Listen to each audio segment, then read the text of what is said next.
आपण 2 ग्रुप केले. त्यांना मराठी उत्तम बोलता येत आहे, समजते, त्यांचं काही पूर्ण वेगळं आहे, त्यांना कळतच नाही. अशांसाठी आपण कंटाळ केली, असं करून ते करतो आपण. आणि सुरुवातीला तुमच्या ग्रुपनी खूप छान मदत पण केली आम्हाला. पण नंतर काय झालं, शेवटी जो काय टेम्पो इतका वाढला. आता मी तुमच्या माहिती करतो. एक मिनिट. स्टेटमेंट तुम्ही ऐकलं असेल. 18 तारखेला आम्ही ठाण्यामध्ये त्याला आव्हानपत्र पण जेवढ्या आपण आणि आता उद्याचा 20,000 लोकांना आपण दूरमध्ये ते प्रकाश मुख्यमंत्र्यांनी आणि दोन्ही उपमुख्यमंत्र्यांनी स्पष्ट की ज्यांना अमराठी असेल तर त्यांना मराठी अजूनही मुदत द्या. परंतु आपण त्यांना मराठी शिकवायला तयार आहोत. आपण हे जे वर्ग आहे ते वर्ग कंटिन्यू आपण करणार आहोत. परंतु त्यांना फक्त नोटिसेस देतोय की बाबा 30 दिवसामध्ये तुम्हाला जर जो आता राज्य शासनाचं जी आहे त्याची की त्या GR नुसार मुदत म्हणजे सर या ज्योतिताई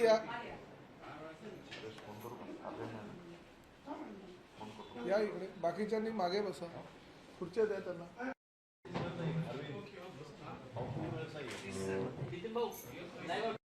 निवेदन द्या शशांकरावांचं.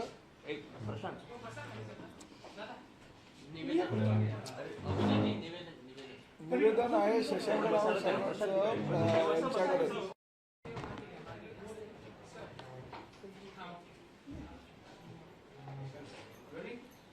नाही, एक मिनिट, ते निवेदनाची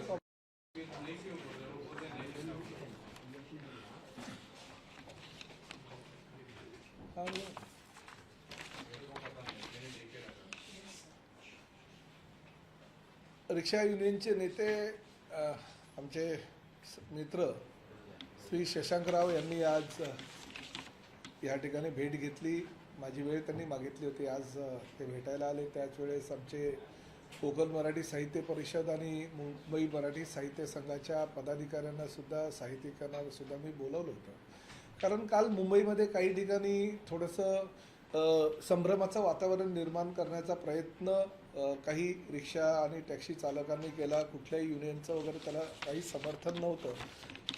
माननीय उपमुख्यमंत्र्यांनी आणि माननीय मुख्यमंत्र्यांनी राज्य शासनाची भूमिका, महायुती सरकारची भूमिका कालही स्पष्ट केलेली, ह्यापूर्वीसुद्धा स्पष्ट केली होती की महाराष्ट्रामध्ये रिक्षा टॅक्सी चालवत असताना, प्रवाशांशी संवाद साधत असताना रिक्षा आणि टॅक्सी चालकांना व्यावहारिक मराठी भाषेचं ज्ञान येणं गरजेचं आहे. आणि त्या माध्यमातून आम्ही 1 मे ते 15 ऑगस्टपर्यंत शशांकराव आणि इतर काही संघटनांनी आमच्याकडे जी मागणी होती त्यानुसार 3 महिन्याची मुदत त्यांनी मागितली होती. आम्ही 105 दिवसाची मुदत दिली आणि त्या माध्यमातून आमच्या सगळ्या साहित्यिकांनी राज्यामध्ये 180 ठिकाणी जवळजवळ 1800 साहित्यिक हे 36 जिल्ह्यांमध्ये फिरले.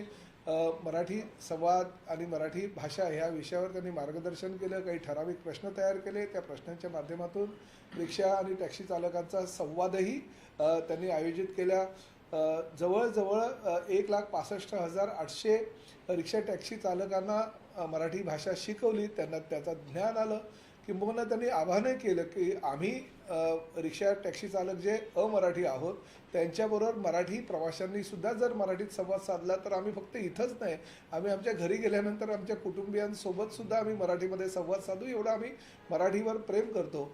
आणि महाराष्ट्राची जी अस्मिता आहे, महाराष्ट्राची जी संस्कृती आहे त्याचं पालन आम्ही करू, ह्यापुढेही करत राहू. काही जे रिक्षा टॅक्सी चालक आहेत त्यांना अजूनही कोकण मराठी साहित्य परिषद किंवा मुंबई मराठी साहित्य संघाच्या माध्यमातून जर प्रशिक्षण घ्यायचं असेल तर आत्ताच आम्ही RTOच्या संबंधित सगळ्या अधिकाऱ्यांना बोलवलं होतं. आम्ही एक जो मोबाईल नंबर आहे तो सुद्धा RTOच्या माध्यमातून आम्ही 1-2 दिवसात जाहीर करू, जेणेकरून त्या मोबाईल क्रमांकावर जर विचारणा आली तर सेंटर मुंबईमध्ये कुठे कुठे आहे ते सेंटरची कल्पनासुद्धा मिळेल. कारण RTOचं हे म्हणजे आमच्या परिवहन खात्याचं हे काम नाही आहे. परिवहन खात्यानं एक सामाजिक बांधिलकी म्हणून समाजसेवेच्या भावनातून 105 दिवसाचा हा कार्यक्रम आयोजित केला होता. परंतु आमचं मात्र चुकीच्या पद्धतीनं कायद्याच्या कक्षेबाहेर जर कोणी काही काम करत असेल तर त्यावर कारवाई करण्याचा आमचा डिपार्टमेंटचं काम आहे. परंतु महायुती सरकारच्या माध्यमातून मराठी भाषा विभागातर्फे हिंदू हृदय सम्राट बाळासाहेब ठाकरे मराठी भाषा अभियान जे आहे ते सातत्यानं पुढेही चालू ठेवण्याचं धोरण हे आमचे नेते उपमुख्यमंत्री एकनाथ शिंदे साहेबांनी केलेले आणि तसं आव्हान आमचे प्रदीप ढवळ, ज्योतिताई ठाकरे, मधु मंगेश कर्णिक यांना केल्यानंतर त्यांनीही त्या आव्हानाला प्रतिसाद देऊन ती कार्यशाळा जी आहे, अभियान जे आहे ते पुढे चालू ठेवण्याची त्यांची भूमिका आहे.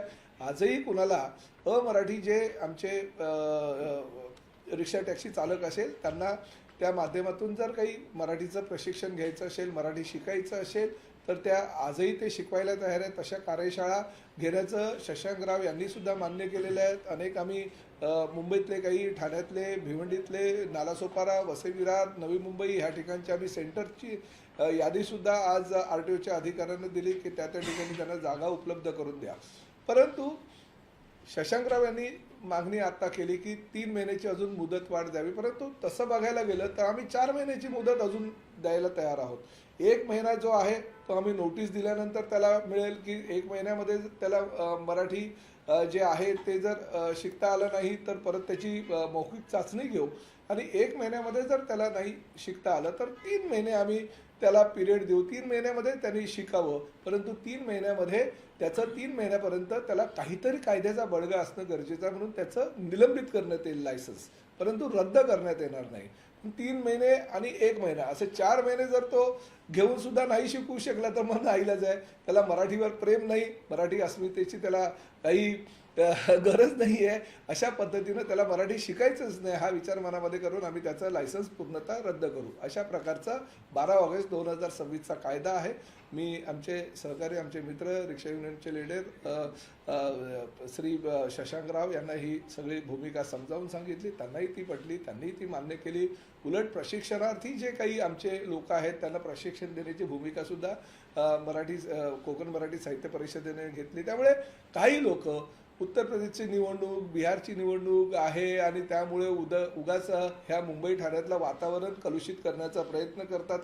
काही लोकांनी जाणीवपूर्वक 500 रुपयाचा सुद्धा कुणालाही दंड लावलेला नाही, जी कायद्यामध्ये तरतूद आहे. तरीसुद्धा आम्हाला 20,000, 25,000 असा दंड लावला, अशी काही मेसेजेस केले, जी सर्वसामान्यांना व्यक्तीला ज्या ट्रेनमध्ये उभं राहायला अडचण होते त्या ट्रेनमध्ये रिक्षा कुठेतरी UP बिहारला आम्ही घेऊन चाललो असे व्हिडिओ व्हायरल केले. काही लोक आता जाणीवपूर्वक, काही UPचे नेते रिक्षा आणि टॅक्सी चालकांचे काही व्हिडिओ असे व्हायरल करतात की हम तो चले परदेश म्हणून, ते आम्ही आमच्या गावाला चाललो म्हणून असे व्हिडिओ मुद्दामून जाणीवपूर्वक बनवत आहेत. आहे इकडेच मुंबईतच गाड्या चालवत आहेत, मुंबईतच रिक्षा चालवत आहेत आणि आम्ही चाललो आमच्या गावी असं म्हणून व्हिडिओ जाणीवपूर्वक समाजामध्ये हिंदी आणि मराठी भाषिकांमध्ये काहीतरी वाद निर्माण होईल आणि वातावरण खराब होईल ह्या पद्धतीनं तसे करतायत. अफवांवर विश्वास ठेवू नका. कुठल्याही परिस्थितीमध्ये महायुती सरकार कुणाचाही रोजगार हिरावून घेणारं सरकार नाही. आम्ही रोजगार देणारे आहोत. किंबहुना देशामध्ये सगळ्यात जास्त रोजगार निर्मितीचं जर कुठलं राज्य असेल तर ते महाराष्ट्र 1 क्रमांकाचं राज्य आहे आणि आम्ही रोजगार निर्माण करणारे आहोत. त्यामुळे कुठल्याही अफवांवर विश्वास न ठेवता लोकांनी सामंजस्याने मराठीची जी अस्मिता आमची आहे ती अस्मितेचा आदर करा, मराठी भाषेचा आदर करा, मराठी शिका. आम्ही अजूनही आमचे काही मराठी भाषा विभागाच्या माध्यमातून मराठी तुम्हाला शिकवायला तयार आहोत, असं आव्हान आज मी आमचे शशांकराव यांना केलं आणि त्यांनी ती गोष्टीची मान्यता दिली. किंबहुना आम्ही 3 तारखेला तर एक बैठक घेणार आहोत आणि त्या बैठकीमध्ये जे धर्मवीर आनंद दिघे साहेबांच्या माध्यमातून आम्ही महामंडळाची निर्मिती एकनाथ शिंदे साहेब मुख्यमंत्री असताना केलं होतं, त्या महामंडळाला अजून मोठं करून ह्या महामंडळाच्या माध्यमातून रिक्षा आणि टॅक्सी चालकांना जास्तीत जास्त कामगार कायद्याप्रमाणे फायदे कसे होईल, जी शरदराव साहेब असतानाची त्यांची मागणी होती 2012 पासूनची, ती आम्ही पूर्तता करण्यासाठी 3 तारखेला बैठकीचं आयोजन केलेलं आहे. त्यामध्ये आम्ही सगळं मार्गदर्शन करू. महत्त्वाचा मुद्दा म्हणजे आमचे कांदिवलीचे आमदार आहेत प्रकाश सुर्वे. या प्रकाश सुर्वे साहेबांनी पूर्ण ह्या 105 दिवसाच्या कालावधीमध्ये जवळजवळ 20 ते 22,000 रिक्षा टॅक्सी चालकांना मराठीचे धडे दिले कोकण मराठी साहित्य परिषदेच्या माध्यमातून. उद्या एकनाथ शिंदे साहेबांच्या माध्यमातून ह्या मालाड, बोरिवली, कांदिवली, दहिसर ह्या परिसरातल्या जवळजवळ 20,000 रिक्षा चालकांना मराठी त्यांनी त्या अभियानामध्ये भाग घेतला, त्याचा प्रमाणपत्राचा कार्यक्रम सुद्धा वितरित करण्याचा ठेवलेला. म्हणजे एवढ्या मोठ्या प्रमाणात 20,000 रिक्षा चालक हे एकत्र येऊन त्यांना प्रमाणपत्र देण्याचा उद्याचा कार्यक्रम आहे. त्यामुळे आम्ही रोजगार देणारे आहोत, रोजगार हिरावून घेणारे नाही. आणि कुठल्याही अफवांवर विश्वास न ठेवता संघटनांचे किंवा युनियनचे जे पदाधिकारी आहे, मला काल अबू आझमींचा फोन आला होता, त्यांचं मी त्या ठिकाणी जे जे काही मार्गदर्शन होतं त्यानुसार आम्ही त्यांनाही सहकार्य करतोय. संजय निरुपम येऊन गेले, हाजी अराफात शेख येऊन गेले, जे जे मुख्य काही नेते आहेत ह्या रिक्षा टॅक्सी युनियनचे, त्यांना सगळ्यांना आम्ही त्यांच्या सूचनांचा विचार करून योग्य प्रमाणे कुणावरही काही चुकीच्या पद्धतीने कारवाई होणार नाही अशी आम्ही भूमिका घेतलेली आहे. काल कांदिवली भागामध्ये हिंदी भाषिक जे ड्रायव्हर आहेत ते थोडे आक्रमक झालेले पाहायला मिळाले. हिंदी शिकणार नाही, मराठी शिकणार नाहीये किंवा आम्ही शिकण्याचा आमचा मानसच नाही, अशा प्रकारचे व्हिडिओ आले त्यांचे सोशल मीडियाच्या माध्यमातून ते समोर आले. काही मराठी चालकांना मारहाणी झाली, त्यांचा व्यवसाय बंद करण्याचा त्यावेळेस प्रयत्न झाला. नाही बघा, चुकीच्या पद्धतीनं जर कायदा कोणी हातात घेत असेल तर महाराष्ट्र शासन किंवा आमचा गृह विभाग किंवा परिवहन विभाग बिलकुल अशा लोकांवर कायदेशीर कारवाई करेल. परंतु जाणीवपूर्वक मराठी अमराठी असा वाद निर्माण करून जाणीवपूर्वक जर भेदभाव निर्माण करून समाजातलं वातावरण बिघडवण्याचा प्रयत्न कोणी करत असेल तर त्याच्यावर कायदेशीर कारवाई केलीच जाईल. तुम्ही घेतलेला जो निर्णय आहे त्याच्या विरोधामध्ये उत्तर भारतीय काही संघटनांनी मुंबई हायकोर्टामध्ये याचिका दाखल केली. नाही ठीक आहे, याचिका दाखल केली असेल तर लोकशाहीमध्ये प्रत्येकाला अधिकार आहे. ती याचिका दाखल केली असेल तर ते याचिकेचा जो आम्ही आमचे वकील त्या ठिकाणी उभे करू आणि आमची भूमिका कशी योग्य आहे ती पटवून देऊ. पण नैसर्गिक न्यायाला अनुसरून आम्ही आधी 105 दिवस दिले, नंतर आता नोटीस देताना 30 दिवस देतोय, नंतरही नोटीस दिल्यानंतर सुद्धा अजून 3 महिन्याचा कालावधी देतो आणि त्या 3 महिन्यानंतर सुद्धा त्याला सुनावणी देऊन मग आम्ही कायदेशीर कारवाई करणार आहोत. त्यामुळे नैसर्गिक न्याय जो 2026ला नवीन कायदा आणलेला आहे त्यानुसार कारवाई भविष्यामध्ये सुद्धा आम्ही करणार आहोत. थोडक्यात त्यांनी ज्या मागण्या केल्या होत्या त्या मागण्यांची पूर्तता झाली असं म्हणायचं का तुमच्या भूमिकेत ठाम आहे? नाही, भूमिकेवर प्रताप सरनाईक परिवहन मंत्री म्हणून ठाम आहे. परंतु त्यांनी ज्या मागण्या केल्या त्या मागण्यांचा विचार करून आम्ही कायद्यामध्ये तशी तरतूद केलेली आहे. पूर्वीच्या कायद्यामध्ये तशी तरतूद नव्हती. 1989चा कायदा होता ना, त्या कायद्यामध्ये तशी तरतूद नव्हती. परंतु शशांकराव सारख्या काही रिक्षा संघटनेचे मोठे संघटना त्यांच्याकडे आहे, त्यांनी ज्या ज्या काही मागण्या केल्या होत्या त्या मागण्यांच्या अनुसरूनच आम्ही 12 ऑगस्ट 2026चा नवीन कायदा केला आणि त्या कायद्यामध्ये नैसर्गिक न्यायाला अनुसरून पहिले 30 दिवस, नंतर 3 महिन्याची मुदत, फक्त त्या कालावधीमध्ये लायसन्स हे निलंबित करण्यात येईल, रद्द करण्यात येणार नाही. परंतु 3 महिन्यामध्ये जर त्याला परत मराठी नाही आलं तर मात्र 4थ्या महिन्यामध्ये ते लायसन्स आम्हाला रद्द करायचे अधिकार आहेत. त्यांचं समाधान झालंय का? कारण वारंवार आता तुम्ही त्यांनाच विचारायला मी बोलण्यापेक्षा वारंवार लायसन्स रद्द करणार आहे, पण त्याच्यामुळे तुमचं हे होतं की ऍक्च्युअली बॅचवर कारवाई करतात. हो सॉरी, बॅच लायसन्स नाही, बॅच. या निर्णयामुळे कुठेतरी भाजपचे उत्तर भारतीय नेते नाराज आहेत. त्यामुळे तुम्ही सुद्धा आता उल्लेख केला की उत्तर प्रदेशचे काही व्हिडिओ व्हायरल होतात. उत्तर प्रदेशमध्ये निवडणूक नाही हो, मी एक गोष्ट तुम्हाला सांगू का, काही नाही, निवडणुकीच्या पार्श्वभूमीवर जाणीवपूर्वक हे करण्याचा प्रयत्न काही मोजकी लोक करत आहेत. 99% म्हणजे आम्ही आता ज्योतिताई किंवा धवल सर तुम्हाला सांगतील एवढे उत्तर भारतीय बिहारी, म्हणजे फक्त काही उत्तर भारतीय आणि बिहारी नाही आहे, गुजरातचे आमचे रिक्षा टॅक्सी ड्रायव्हर आहे, केरळाचे आहेत. फक्त उत्तर प्रदेश आणि बिहार हे टार्गेट केलं जातं निवडणुकीमुळे, पण देशातल्या विभिन्न भागातून आलेले हे रिक्षा टॅक्सी चालक आहेत जे काश्मीरपासून कन्याकुमारीपर्यंत आहे, अनेक तामिळनाडूचे आहेत, आंध्राचे आहेत, सगळे रिक्षा टॅक्सी चालक आहेत. काय म्हणून टार्गेट फक्त उत्तर भारतीय लोक स्वतःला काही नेते मंडळी करतायत जे ज्यांना जाणीवपूर्वक समाजामध्ये तेढ निर्माण करायची. कोण नेते आहेत असे काही? नाही, मला त्यांची नावं कोणाला घ्यायची नाही. व्हिडिओ ज्यांचे प्रकाशित होतात ते स्वतःला नेते म्हणवतात. तर उपनगर असेल किंवा मग राज्यभरामध्ये रिक्षामध्ये ओव्हरलोड वाहतूक केली जाते किंवा 4पेक्षा जास्त प्रवासी ज्या ठिकाणी बेकायदेशीररित्या वाहतूक केली जाते, बेकायदेशीररित्या जर रिक्षा टॅक्सी चालक काही काम करत असेल तर त्याच्यावर RTOचे अधिकारी कायदेशीर कारवाई करणार. कारवाई ही केली जाते, कारवाई झाली आहे. वसई विरार असेल अशा अनेक ठिकाणी कारवाई झाली, मात्र भाड्यामध्ये वाढ झालेली आहे, दरवाढ करण्यात आलेली आहे आणि आता ही दरवाढ न परवडणारी आहे.